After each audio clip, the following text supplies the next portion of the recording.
নমস্কার, 7 নিউজ নেটওয়ার্কে আপনাদের সকলকে স্বাগত জানাচ্ছি। আর নিন্দুকের ডায়েরির এই পর্ব নিয়ে আমি আপনাদের সঙ্গে চন্দন এবং আমার সঙ্গে অবশ্যই রয়েছেন শ্যামল পাল। সামনে ভোট চলে এসছে, বলতে গেলে ভোট এসেই গেছে।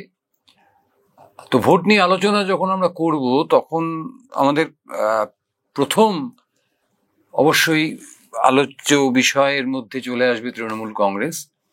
কারণ 2009 সাল থেকে এ রাজ্যে কার্যত একচ্ছত্র আধিপত্য দেখাচ্ছে তৃণমূল কংগ্রেস। সেই তৃণমূল কংগ্রেসের প্রার্থী তালিকা নিয়ে আমাদের কৌতূহলের অন্ত নেই। কারণ হচ্ছে ইতিমধ্যে, অর্থাৎ এই 2024 সালের নির্বাচন,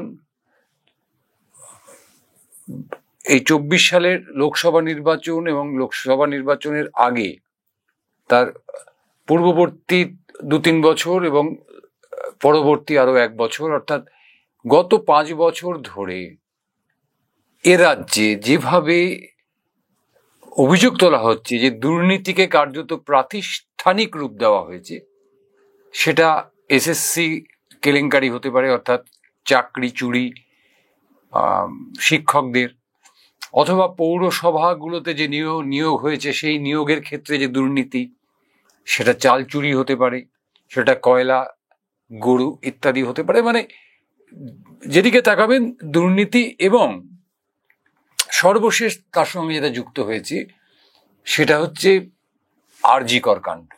এবং আরজিকর কাণ্ডের পরে আরো যেটা বৃহৎ আকার ধারণ করতে চলেছে আর কি, অন্ততপক্ষে ভোটের প্রশ্নে, সেটা হচ্ছে এই এসএসসি যে কাণ্ড ঘটে গেল, অর্থাৎ চাকরি চুরির যে প্রশ্ন, যে প্রশ্নে তৃণমূল কংগ্রেসের মন্ত্রী থাকা অবস্থায় এ রাজ্যে প্রথম যে একজন মন্ত্রী, মদন মিত্রকে আমি বাদ দিয়ে রাখছি, যে তিনি জেলে চলে গেলেন এবং এখনো পর্যন্ত তিনি জেল বাস করছেন। তিনি হচ্ছেন পার্থ চ্যাটার্জি। তিনি যখন শিক্ষামন্ত্রী ছিলেন, সেই যে নিয়োগ, এবং এই যে 22,000 নিয়োগ বাতিল হলো, এই যে নিয়োগটা 22,000 মানুষ এবং 22,000 পরিবার ক্ষতিগ্রস্ত হলো, এর প্রভাব কতটা পড়বে নির্বাচনে, সেটা একটা মানে সাংঘাতিক রকম ভাবে আমাদেরকে ভাবিয়ে তুলছে বা আমাদেরকে চিন্তা করতে বাধ্য করছে। পাশাপাশি হচ্ছে যে বিজেপির চূড়ান্তভাবে ধর্মীয় মেরুকরণের যে চেষ্টা, সেটা কার্যত আমরা দেখেছি যে 39% ভোট হিন্দু ভোট, বিজেপিকে মুসলিমরা ভোট দেয় না, 39% হিন্দু ভোট কিন্তু বিজেপি ইতিমধ্যে এ রাজ্যে দখল করেছে। তার মানে যে মুসলিম ভোটের যে অংশটা রয়েছে, সেই অংশটার উপর তৃণমূল কংগ্রেস এবার জোর দিতে চাইছে। যে কারণে আমাদের কাছে যে খবর এসে পৌঁছচ্ছে, তাতে এবার তৃণমূল কংগ্রেসের যে প্রার্থী তালিকা ঘোষিত হবে, সেই প্রার্থী তালিকায় প্রায় 40% আসন তারা বরাদ্দ করবে মুসলিম, অর্থাৎ মুসলিম ধর্মাবলম্বী প্রার্থীদের জন্য। আপনাদেরকে জানিয়ে রাখি, ইতিমধ্যেই কিন্তু ফুরফুরা শরীফ, অর্থাৎ যেখান থেকে আইএসএফ এর সৃষ্টি হয়েছিল, আইএসএফ এর উত্থান হয়েছিল, সেই ফুরফুরা শরীফ, সেখানে তহা সিদ্দিকী এবং আব্বাস সিদ্দিকী, অর্থাৎ যারা মুখর হয়েছিলেন একটা সময়, অর্থাৎ 2021 বিধানসভা নির্বাচনের আগে মমতা বন্দ্যোপাধ্যায়ের বিরুদ্ধে আপনার মুখর হওয়া মানে তৃণমূল কংগ্রেসের বিরুদ্ধে মুখর হওয়া, এবং তারা তখন সংযুক্ত মোর্চা বলে যে মোর্চাটি তৈরি হয়েছিল বামফ্রন্টের সঙ্গে জাতীয় কংগ্রেস এবং আইএসএফ এর, এবং তারাই একমাত্র মুখ রক্ষা করতে পেরেছিল 2021 সালের নির্বাচনে ভাঙড়ের একটি আসনে, অর্থাৎ সারা পশ্চিমবঙ্গে মাত্র একটি আসনে এই সংযুক্ত মোর্চা জয়ী হয়েছিল। সেটাও জয়ী হয়েছিল আইএসএফ এর নওশাদ সিদ্দিকী। আমাদের কাছে যে খবর রয়েছে, ইতিমধ্যে কিন্তু তহা সিদ্দিকী এবং নওশাদ সিদ্দিকীর সঙ্গে তৃণমূলের যে হাইকমান্ড, অর্থাৎ অভিষেক বন্দ্যোপাধ্যায়, মমতা বন্দ্যোপাধ্যায়, এদের কিন্তু একটা আন্ডারস্ট্যান্ডিং হয়ে গেছে। এবং আমাদের রাজ্যে যে 294টি আসন আছে, তার মধ্যে 8 থেকে 10টি আসন এই তহা সিদ্দিকীদের হাতে, অর্থাৎ ফুরফুরা শরীফের হাতে তুলে দেওয়া হবে। 294টি আসনের মধ্যে প্রায় 8 থেকে 10টি আসন কিন্তু এই ফুরফুরা শরীফের হাতে তুলে দেওয়া হবে, যে আসনগুলোতে শুধুমাত্র মুসলিম ক্যান্ডিডেট হবেন এবং তাদেরকে জিতে আনার দায়িত্ব কিন্তু ফুরফুরা শরীফ নেবে, এমনটাই আমাদের কাছে খবর। এবং একটা বিপুল পরিবর্তন প্রার্থী তালিকায় আনতে চলেছে তৃণমূল কংগ্রেস। এটা খুব নতুন কিছু নয়, কারণ আমরা দেখেছিলাম যে বামফ্রন্ট সর্বশেষ যে নির্বাচনটিতে জয়লাভ করেছিল এবং রেকর্ড আসন নিয়েছিল 2006 সালে 235টি আসন, সেবার কিন্তু আমরা দেখেছিলাম যে বুদ্ধ ভট্টাচার্যের নেতৃত্বে যে প্রার্থী তালিকা ঘোষণা হয়েছিল, সেই প্রার্থী তালিকায় 108টি নতুন মুখ ছিল বামেদের। এবং এই 2024 সালে ফের মমতা বন্দ্যোপাধ্যায়ের নেতৃত্বে তৃণমূল কংগ্রেসের যে প্রার্থী তালিকা ঘোষিত হবে, সেখানে কিন্তু আমরা ইতিমধ্যেই শুনতে পাচ্ছি, জানতে পারছি যে 40% মুসলিম ক্যান্ডিডেট দাঁড় করানো হবে। তার মানে প্রচুর যারা জিতে আছেন হিন্দু প্রার্থী, তারা বাদ যেতে পারেন। সবার আগে যে নামটা চলেই আসছে, যে বাদ পড়বেনই, কিন্তু তার জায়গায় মুসলিম প্রার্থী আসবে না, আমি একটু বলে রাখি। তিনি পরেশচন্দ্র অধিকারী, একসময় বামফ্রন্টে ছিলেন, সেই সময়ও তিনি দীর্ঘদিন এমএলএ ছিলেন, মন্ত্রী ছিলেন। তারপরে তৃণমূল কংগ্রেসে আসেন, তৃণমূল কংগ্রেসেও দীর্ঘদিন তৃণমূল শাসনে তিনি দীর্ঘদিন এমএলএ এবং মন্ত্রিত্বের পদ আঁকড়েছেন। কিন্তু এসএসসি কাণ্ডে তিনি জড়িয়ে পড়লেন। এসএসসি কাণ্ডে তার মেয়ে অঙ্কিতা অধিকারী, তার চাকরিও চলে গেল। তাকে এবার কিন্তু কোনোভাবেই সিট দিতে রাজি নয় তৃণমূল কংগ্রেস। ঠিক একই রকম ভাবে উত্তরবঙ্গের একাধিক জায়গায়, যেমন ধরুন জলপাইগুড়ি, ইসলামপুর, গোয়ালপোখার, এই সমস্ত জায়গায়, হরিরামপুর, রতুয়া, ভরতপুর, এই সমস্ত জায়গাগুলোতে কিন্তু তৃণমূল কংগ্রেস প্রার্থী বদল করতে চলেছে। এবং এই সবকটি আসনে, অর্থাৎ ইসলামপুর, এখানে মুসলিম ক্যান্ডিডেটই ছিলেন, অর্থাৎ তিনি হচ্ছেন আব্দুল করিম চৌধুরী, একজন বিদ্রোহী নেতা, কংগ্রেস করতেন, তিনি বাদ পড়তে চলেছেন। সেখানে আরেকজন মুসলিম ক্যান্ডিডেটকে দাঁড় করানো হবে। গোয়ালপোখরে মুসলিম ক্যান্ডিডেটই আছেন মোহাম্মদ গোলাম রব্বানি, তাকে বাদ দেওয়া হবে। সেখানে একজন নতুন মুসলিম মুখকে দাঁড় করানো হবে, মুসলিম নেতাকে দাঁড় করানো হবে। আপনার রতুয়া, যেখানে দীর্ঘদিন ধরে সমর মুখার্জি সত্যরোদ্ধ হয়ে গেছেন, এখানে আবার একটা কথা চলে আসছে যে অভিষেক বন্দ্যোপাধ্যায় ঘোষণা করেছিলেন যে যাদের বয়স 70 পেরিয়ে গেছে তারা যদি চান তারা অবসর নিতে পারেন। তো সেই কারণে কিনা জানি না সমর মুখার্জিকে এবার বাদ দিতে চলেছেন। কিন্তু রতুয়ার মানুষের দাবি মেনে সেখানে দেখুন, সমর মুখার্জি ব্রাহ্মণ হিন্দু সন্তান, তার জায়গায় কিন্তু একজন মুসলিম মুখ রতুয়াতে তৃণমূলের প্রতিনিধিত্ব করতে পারেন। হুমায়ুন কবির মানে আইপিএস হুমায়ুন কবিরের কথা বলছি না, আগের দিন আপনাদের সঙ্গে এই আলোচনাটা করেছিলাম। হুমায়ুন কবির বাদ পড়তে চলেছেন, কিন্তু হুমায়ুন কবিরের জায়গায় যিনি আসুক না কেন তিনি মুসলিম মুখী হবেন। এবং হুমায়ুন কবির যদি শেষ পর্যন্ত মমতা বন্দ্যোপাধ্যায়ের বশ্যতা স্বীকার করে নেন, তাহলে হুমায়ুন কবির থেকেও যেতে পারেন, সেটা একটা আলাদা প্রশ্ন। কিন্তু আবার একটা প্রশ্ন উঠে আসছে যে তিনি অলরেডি ঘোষণা করেছেন যে তিনি একটা আলাদা দল ঘোষণা করবেন 1 জানুয়ারি 2026, এবং তিনি 50টি আসনের লড়াই করবেন। সুতরাং ওনাকে নিয়ে ভরতপুরকে নিয়ে একটা প্রশ্ন থেকেই যাচ্ছে, কিন্তু সেখানেও কিন্তু মুসলিম ক্যান্ডিডেট দাঁড় করানো হবে। স্বরূপনগর, উত্তর 24 পরগনা স্বরূপনগর, সেখানে বীণা মণ্ডল এখন এমএলএ রয়েছেন। বীণা মণ্ডলকে সরিয়ে সেখানেও একজন মুসলিম মুখকে দাঁড় করাবার চিন্তা ভাবনা ইতিমধ্যেই শুরু হয়ে গেছে তৃণমূল কংগ্রেসের মধ্যে। যেমন আমি আপনাদের আরো ডিটেলে বলতে পারি যে আপনার ফলতায় কুমার নস্কর ছিলেন বিধায়ক, তার বদলে সেখানে কিন্তু মুসলিম ক্যান্ডিডেট হতে চলেছে। এমনকি শহর কলকাতাতে ঢুকতে চলেছে মুসলিম ক্যান্ডিডেট। এখন এটা তো বাধা নেই কোনো, আমি এটা কেন অসাংবিধানিক কোনো কাজ তৃণমূল কংগ্রেস করছে এটা বলতে চাইছি না। মগরাহাটে ইতিমধ্যেই সিদ্ধান্ত হয়েছে যে ওখানে নমিতা মণ্ডল এই সব মার্জনা করবেন, নমিতা সাহা যিনি বর্তমানে এমএলএ রয়েছেন তাকে সরিয়ে সেখানেও মুসলিম ক্যান্ডিডেট করা হবে। কিন্তু যেটা আমাদেরকে অত্যন্ত মানে আশ্চর্য করছে সেটা হচ্ছে যে রত্না চ্যাটার্জি অর্থাৎ শোভন চট্টোপাধ্যায়, কলকাতার প্রাক্তন মেয়র, তার স্ত্রী আপনারা জানেন বেহালা পূর্ব কেন্দ্রে দাঁড়িয়ে জিতেছিলেন তৃণমূলের প্রতীকে।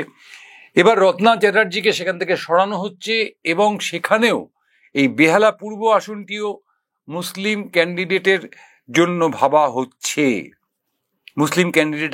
ভাবা হচ্ছে, পার্থ চ্যাটার্জির কোনো প্রশ্নই উঠছে না এবার কোনো প্রশ্নই উঠছে না। সুতরাং বেহালা পশ্চিমে আপনার প্রার্থী বদল হচ্ছে। এন্টালি একদম মানে মধ্য কলকাতার একটা অত্যন্ত গুরুত্বপূর্ণ আসন, যেখান থেকে দীর্ঘদিন আমরা জানি যে বামেদের যিনি আপনার অধ্যক্ষ ছিলেন তার আসন এটা ছিল। সেখানে স্বর্ণকমল সাহা অত্যন্ত পরিচিত মুখ। আমাদের কাছে যতদূর খবর আসছে যে সেই স্বর্ণকমল সাহাকেও কিন্তু সরিয়ে দেওয়ার কথা মানে ভেবে ফেলেছে আইপ্যাক। এবং সেখানেও এই এন্টালি যে বিধানসভাটি এটি মুসলিম অধ্যুষিত বিধানসভা, সুতরাং এই এন্টালিতেও যদি মুসলিম মুখ ক্যান্ডিডেট হয় তৃণমূল কংগ্রেসের হয়ে আমরা কিন্তু অবাক হব না।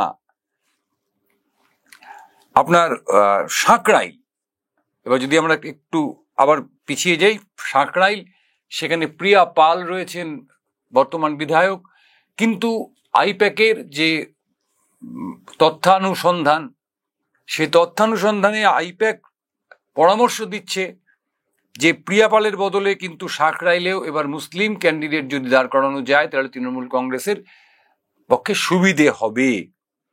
একই রকম ভাবে উলবেড়িয়া পূর্ব এই আসনটিও মুসলিমদের জন্য ছেড়ে দেওয়ার কথা ভাবছে আইপ্যাক তৃণমূল কংগ্রেসকে, এমনটাই তারা পরামর্শ দিচ্ছে। যেখানে বিদেশ বোস বর্তমান বিধায়ক, সুতরাং বিদেশ বোস বাদ পড়তে চলেছে। আপনার মঙ্গলকোট সেখানে অপূর্ব চৌধুরী রয়েছেন বিধায়ক, সেখানেও আইপ্যাক যে তাদের তথ্যানুসন্ধান চালিয়েছেন সেইখানে কিন্তু স্থানীয়দের দাবি উঠে এসছে যে মুসলিম ক্যান্ডিডেট যদি হয় সেখানে তারা সুবিধে হয়, সুতরাং অপূর্ব চৌধুরী বাদ পড়তে চলেছেন। নলহাটিতে রাজেন্দ্র প্রসাদ সিং বাদ পড়তে চলেছেন, একই কারণে সেখানে মুসলিম ভোটার বেশি, সুতরাং মুসলিমদের যে 40% যে মানে দাবি ছিল যে ন্যূনতম 120টি আসন মুসলিমদের জন্য ছাড়তে হবে, সেই 120টি আসনের মধ্যে কিন্তু এই নলহাটিও পড়ে যাচ্ছে। আমরা বিস্তারিত রিপোর্ট এখনো পাইনি, যতটুকু রিপোর্ট পেয়েছি। এবার চলে আসি যে একটা মানে পারমাণবিক বিস্ফোরণের মতন যে খবর আইপ্যাক সূত্রে আমাদের কাছে এসে পৌঁছেছে, বা আইপ্যাক সূত্র কেন বলবো, বিভিন্ন সূত্রে আমাদের কাছে এসে পৌঁছেছে, সেটা হচ্ছে বাদ পড়তে চলেছেন উত্তর দমদম বিধানসভা আসনের প্রার্থী এবং বর্তমানে রাজ্যের অর্থমন্ত্রকের দায়িত্বপ্রাপ্ত মন্ত্রী আপনার চন্দ্রিমা ভট্টাচার্য, মহিলা তৃণমূল কংগ্রেসের সভানেত্রী। প্রায় সমস্ত সময় তৃণমূল নেত্রী মমতা বন্দ্যোপাধ্যায়ের পাশে তাকে দেখা যায়, যেমন এক সময় দেখা যেত সোনালী গুহকে। কিন্তু আমাদের কাছে সূত্রের খবর চন্দ্রিমা ভট্টাচার্য এবার টিকিট পাচ্ছেন না। যেমন টিকিট পাচ্ছেন না কামারহাটির আপনার লাভলি বয়, মমতা বন্দ্যোপাধ্যায়ের অত্যন্ত ঘনিষ্ঠ, তৃণমূল কংগ্রেসের জন্মলগ্ন থেকে যিনি মমতা বন্দ্যোপাধ্যায়ের সাথেই থেকেছেন, আপনার সারদা কেলেঙ্কারির মানে জড়িয়ে দীর্ঘদিন জেলে থেকেছেন, তা সত্ত্বেও মমতা বন্দ্যোপাধ্যায় তার উপর ভরসা হারাননি। জেলে থাকাকালীন মমতা বন্দ্যোপাধ্যায় কামারহাটিতে মদন মিত্রকেই টিকিট দিয়েছিলেন, কিন্তু মদন মিত্র সেবার হেরেছিলেন 2016 সালে। 2021 সালে জেল মুক্তির পর আবার তাকে টিকিট দেওয়া হয় এবং তিনি জেতেন। কিন্তু বর্তমানে কামারহাটির যে রাজনৈতিক সমীকরণ তাতে মদন মিত্র কার্যত কামারহাটিতে অপাংতেয় হয়ে পড়েছে। আমি কিন্তু খুব সুনির্দিষ্টভাবে এই শব্দটা উচ্চারণ করলাম। এবং আইপ্যাকের যে তথ্যানুসন্ধান তাতে বলছেন যে মদন মিত্রকে এবার কামারহাটি আসনে দাঁড় করালে কামারহাটি আসনটি হাতছাড়া হতে পারে। সুতরাং এই কামারহাটি আসনে এবার স্থানীয় একজন তৃণমূল নেতা, যিনি মদন মিত্রের বিরোধী শিবিরের অত্যন্ত জনপ্রিয় মুখ বলে পরিচিত, তিনি প্রার্থী হতে পারেন। অর্থাৎ যে আসন দুটো 2016 সালে তৃণমূল কংগ্রেসের থেকে ছিনিয়ে নিয়েছিল সিপিএম, অর্থাৎ উত্তর দমদম তন্ময় ভট্টাচার্য দাঁড়িয়ে জিতেছিলেন সিপিআইএম এর, এবং কামারহাটি মানস মুখার্জি দাঁড়িয়ে জিতেছিলেন সিপিএম এর, সেই দুটি আসনে কিন্তু এবার প্রার্থী বদল কার্যত ঠিক হয়ে গেছে। এখন শেষ পর্যন্ত কি হবে সেটা তো আমরা বলতে পারি না, কারণ রাজনীতি প্রত্যেকটি মুহূর্তে রাজনীতি বাঁক নেয়, রাজনীতি প্রত্যেকটি মুহূর্তে বদলে যায়। অর্থাৎ আমাদের কাছে এখনো পর্যন্ত যে খবর আছে নির্বাচনের 7-8 মাস আগে, যে চন্দ্রিমা ভট্টাচার্য এবং মদন মিত্র টিকিট পাচ্ছেন না, যেমন টিকিট পাচ্ছেন না বাবুল সুপ্রিয়। আমি যেটা বললাম যে বালিগঞ্জ, এই বালিগঞ্জ আসনটিতেও একজন মুসলিম মুখকে দাঁড় করাবার কথা ভাবা হচ্ছে। যেমন টিকিট পাচ্ছেন না রত্না চ্যাটার্জি, শোভন চট্টোপাধ্যায়ের স্ত্রী, যেমন টিকিট পাচ্ছেন না এই শোভন চট্টোপাধ্যায়ের শ্বশুর রত্না চ্যাটার্জির বাবা মহেশতলার, আমি মহেশতলার কথাটা বলেছি আপনাদের মহেশতলাটাকেও মুসলিমদের মানে মুসলিম ক্যান্ডিডেট দাঁড় করাবার জন্য সেখান থেকে দুলাল চন্দ্র দাসকে সরিয়ে দেওয়া হতে পারে। টিকিট পাচ্ছেন না মনোরঞ্জন ব্যাপারী বলাগড়ের এমএলএ, টিকিট পাচ্ছেন না সৌমেন মহাপাত্র, এক্ষেত্রে তমলুকের বিধায়ক। এখানে বলা হয় যে এটা শুভেন্দু অধিকারীর গড়, এবং এই সৌমেন মহাপাত্রর বিরুদ্ধে অভিযোগ পাওয়া গেছে নাকি, আমরা নাকি শব্দটা ব্যবহার করছি, যে উনি তলে তলে যোগাযোগ রাখছেন শুভেন্দু অধিকারীর সাথে। সুতরাং এই সৌমেন মহাপাত্র যে বিজেপির সঙ্গে যোগাযোগ রেখে চলেছেন বলে অভিযোগ উঠছে, তাকেও টিকিট দেওয়া যাবে না। টিকিট দেওয়া যাবে না এবার সোহম চক্রবর্তী, অভিনেতা সোহম চক্রবর্তীকে, যিনি চণ্ডীপুর থেকে বিধায়ক হয়েছিলেন, এবং অবশ্যই চিরঞ্জিত চক্রবর্তী বারাসাত, তিনি নিজেই বারংবার বলছেন যে আমি আর দাঁড়াতে চাই না। এটা অবশ্য উনি 2021 সালেও বলেছিলেন যে আমি আর দাঁড়াতে চাই না, তারপরে যথারীতি দাঁড়িয়ে পড়েছিলেন। কিন্তু এবার বোধহয় দলই তাকে আর টিকিট দেবে না। টিকিট দেবে না আরও একজন আপনার সেলিব্রিটি ক্যান্ডিডেটকে, তিনি হচ্ছেন অদিতি মুন্সি। অদিতি মুন্সি বকলমে কিন্তু সেখানকার বিধায়ক, তার স্বামী, এটা আমরা অনেকেই জেনে ফেলেছি। কিন্তু বলা হচ্ছে যে অদিতি মুন্সি যেমন রাজনীতিতে অনভিজ্ঞ, পাশাপাশি তিনি তার পেশাগত যে জীবন, অর্থাৎ মানে গানের যে জীবন, সেই জীবনের থেকে সময় বার করে রাজনীতিতে দিতে পারছেন না। দুই, অনেকেই ভেবেছিলেন যে তার স্বামী, তাকে বোধহয় টিকিটটা দেওয়া হবে, কিন্তু আমাদের কাছে যে খবর, না, তার স্বামী টিকিট পাচ্ছেন না, কারণ তার স্বামীর বিরুদ্ধে অভিষেক বন্দ্যোপাধ্যায়ের দপ্তরে একাধিক দুর্নীতির অভিযোগ জমা পড়েছে। সেখানে একজন স্থানীয় তৃণমূল যুব নেতা, ছাত্র যুব নেতা, মানে কলকাতার ছাত্র যুব নেতা, তাকে টিকিট দেওয়া হতে পারে এই আপনার রাজারহাট গোপালপুর এই আসনটিতে। আরেকটা মানে খুব মানে উজ্জ্বল মুখ তৃণমূল কংগ্রেসের, সে হচ্ছে মলয় ঘটক, শ্রমমন্ত্রী মলয় ঘটক, তিনিও কিন্তু বাদ পড়তে পারেন। অর্থাৎ আসানসোল আসনটিতে এবার কিন্তু তৃণমূল কংগ্রেস প্রার্থী বদল করতে পারেন। প্রার্থী বদল হতে পারে জোড়াসাঁকোতে, যেখানে বিবেক গুপ্তা বিজেপি ছেড়ে তৃণমূল কংগ্রেসে এসেছিলেন, সেই বিবেক গুপ্তা এখন আপনার ক্যান্ডিডেট রয়েছেন, সেই বিবেক গুপ্তা বদল হতে পারে। আর কাঞ্চন মল্লিক সম্পর্কে তৃণমূল কংগ্রেসে নতুন করে আর কোনো আলোচনা হচ্ছে না। কাঞ্চন মল্লিকের বিগত 1-2 বছরের যে কার্যকলাপ, সেই কার্যকলাপ আপনারা সকলেই জানেন যে গত 24-এর লোকসভা নির্বাচনে এই কাঞ্চন মল্লিককে কল্যাণ মুখার্জি তার প্রচারের যে প্রচার অভিযান, সেখান থেকে তাকে মানে কার্যত হাত ধরে বের করে দিয়েছিলেন। পরে অবশ্য দেব বলতে পারেন যে পেশার খাতিরে কাঞ্চনকে তার ঘাটাল লোকসভায় নিয়ে গিয়ে প্রচারের কাজে লাগিয়েছিলেন। কিন্তু কাঞ্চন মুখার্জি সম্পর্কে তৃণমূল কংগ্রেস আর আগ্রহী নয়। এবং কাঞ্চন মল্লিক কিন্তু নিজেও আর তার এই মানে বিধায়ক পদ নিয়ে আর তিনি ভাবছেন না, তিনি তার অভিনয় জগতে ফিরে যেতে চাইছেন। সব মিলিয়ে আমাদের কাছে যে মানে খবর রয়েছে যে আরো একজন অত্যন্ত দাপুটে নেতা তিনি বাদ পড়লেও পড়তে পারেন, কিন্তু এখনো কনফার্ম নয়, আমাদের কাছেও কনফার্ম নয়। তৃণমূল কংগ্রেস অন্দরে প্রচুর আলোচনা চলছে। তিনি হচ্ছেন হাবড়ার জ্যোতিপ্রিয় মল্লিক। মোটামুটি আমাদের কাছে এখনো পর্যন্ত 40 জনের মতন বর্তমান বিধায়কের নাম এসছে, যাদেরকে কোনোভাবেই টিকিট দেওয়া যাচ্ছে না বা টিকিট দেওয়া হবে না। এই 40 জনের মধ্যে কিন্তু প্রায় 37 জনের নামই পাচ্ছি যাদেরকে কোনো দুর্নীতি বা অন্য কোনো কারণ নয়, শুধুমাত্র সেখানে ওই মুসলিমদের যে দাবি যে অন্তত পক্ষে আপনার 120টা আসন তাদেরকে ছাড়তে হবে, সেই কারণে অনেককেই বাদ পড়তে হচ্ছে। আবার দুর্নীতির কারণে যেমন পরেশ অধিকারীকে তার পদ খোয়াতে হচ্ছে। আপনার 2016 সালে জেলে থাকা সত্ত্বেও মদন মিত্রকে ক্যান্ডিডেট করা হলেও পার্থ চ্যাটার্জিকে কিন্তু জেলে থাকা বা তিনি জামিন পেয়ে যেতে পারেন তা সত্ত্বেও কিন্তু তৃণমূল কংগ্রেস আর ভাবছে না।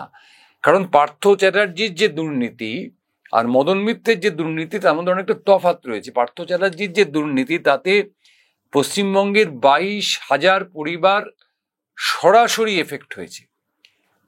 আমাদের অভয়াকাণ্ড বা আরজিকর কাণ্ডে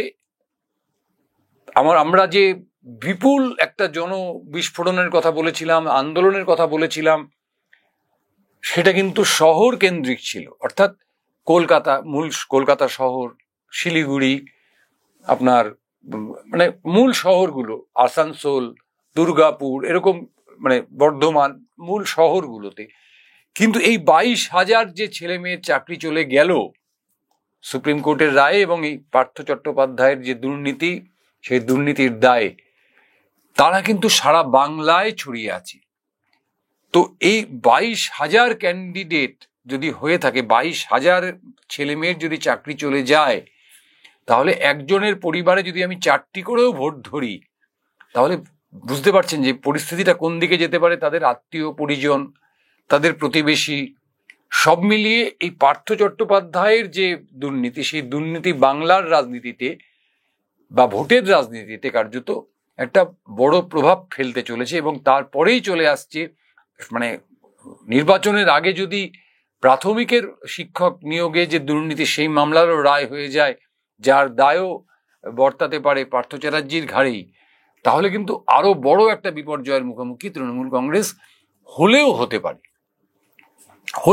পারে। তা আমাদেরকে একটু দেখে নিতে হবে যে গত লোকসভা নির্বাচনে আপনারা জানেন যে তৃণমূল কংগ্রেস আমাদের রাজ্যের 42টি আসনের মধ্যে 29টি আসনে জয়লাভ করেছিল। বিজেপি জয়লাভ করেছিল 12টি আসনে এবং সংযুক্ত মোর্চা, তখনও সংযুক্ত মোর্চা ছিল না বলবো, কারণ শুধুমাত্র কংগ্রেস এবং সিপিএম একসাথে জোট করেছিল, আইএসএফ আলাদা দাঁড়িয়েছিল। আইএসএফ আলাদা দাঁড়িয়ে একটি আসনও পায়নি, যদিও ভাঙড়ের বিধায়ক নওশাদ সিদ্দিকী অনেক গরম বক্তৃতা দিয়েছিলেন যে তিনি নিজে ডায়মন্ড হারবারে দাঁড়াবেন, কিন্তু শেষ পর্যন্ত তিনি ডায়মন্ড হারবারে আর দাঁড়াননি। আইএসএফ এর কপালেও একটি আসন জোটেনি, কংগ্রেসের কপালে অর্থাৎ এই মোর্চা, বাম এবং কংগ্রেসের যে মোর্চা, সেই মোর্চার আসন মাত্র একটি ছিল, যেখানে সিপিএম শূন্য হয়ে গেছিল। তার আগে বিধানসভাতেই সিপিএম শূন্য হয়ে গেছিল 2021-এ। কিন্তু 2024-এর যে রেজাল্ট আমরা দেখতে পাচ্ছি, সেই রেজাল্টের ভিত্তিতে আমরা যেটা মানে বিশ্লেষণ করে পাচ্ছি, তাতে এ রাজ্যে এ মুহূর্তে লোকসভা নির্বাচন 2024-এর লোকসভা নির্বাচনের নিরিখে বিজেপি এগিয়ে আছে 92টি আসনে, কংগ্রেস এগিয়ে আছে 11টি আসনে, সিপিআইএম এগিয়ে আছে একটি আসনে, অর্থাৎ জঙ্গিপুরের রানীনগর। এটা উল্লেখ করে দিলাম এই কারণে যে সিপিএম 34 বছর রাজত্ব করেছে সেই সিপিএম মাত্র একটি আসনে এগিয়ে আছে, তাও খুব সামান্য মার্জিনে। পরের দিন সিপিএম কে নিয়ে আমরা নিশ্চয়ই আলোচনা করব। আর তৃণমূল কংগ্রেস এগিয়ে আছে 190টি আসনে। সুতরাং তৃণমূল ক্ষমতায় আসছে এটা ধরে নিয়েও বলা যায় যে তৃণমূল কংগ্রেস একদম সরাসরি ভাবে এই যে বিজেপির যে দ্বিমেরু তত্ত্ব করা, মানে দ্বিমেরু তত্ত্ব অর্থাৎ হিন্দু মুসলিম ভোট ভাগ, কার্যত এটাকে তৃণমূল কংগ্রেস মেনে নিচ্ছে, মান্যতা দিচ্ছে, যার ফলাফল হিসেবে প্রায় 40% আসনে তারা মুসলিম ক্যান্ডিডেটকে দাঁড় করাচ্ছে, যাতে মুসলিম ভোট কোনোভাবেই, আমাদের রাজ্যের যে 30%-এর সামান্য বেশি মুসলিম ভোট রয়েছে, সেটা কোনোভাবেই, মানে বিজেপিকে বাদ দিন, বিজেপি তো পাবে না, ওই মানে আপনার সংযুক্ত মোর্চা যদি হয়, বা আইএসএফ বা সিপিএম বা বামফ্রন্ট অথবা জাতীয় কংগ্রেস, কারোর কাছে না যায়, শুধুমাত্র তৃণমূল কংগ্রেসের কাছে থাকে। এখন দেখার এই যে আমাদের একটা মোটামুটি একটা হিসেব পেলাম যে 120 জন মুসলিম ক্যান্ডিডেটকে নিয়ে এবার 24-এ এই আপনার 2026-এর নির্বাচনে তৃণমূল কংগ্রেস লড়তে চলেছে পশ্চিমবঙ্গের 294টি আসনে। আমরা অপেক্ষায় থাকবো শেষ পর্যন্ত কি দাঁড়ায়, কোন দিকে জল গড়ায়, বামেরা খাতা খুলতে পারে কিনা, অথবা বিজেপি ক্ষমতার অলিন্দে প্রবেশ করতে পারে কিনা। সকলে খুব ভালো থাকবেন। আর আমাদের এই চ্যানেলটি যদি পছন্দ হয় তাহলে অনুগ্রহ করে আমাদের চ্যানেলটিকে সাবস্ক্রাইব করে আমাদের পাশে থাকবেন। আর নির্বাচনী খবর বা অন্যান্য সমস্ত খবর নিয়ে সারা দিন আমরা থাকবো আপনাদের সঙ্গে। শুভরাত্রি, জয় হিন্দ।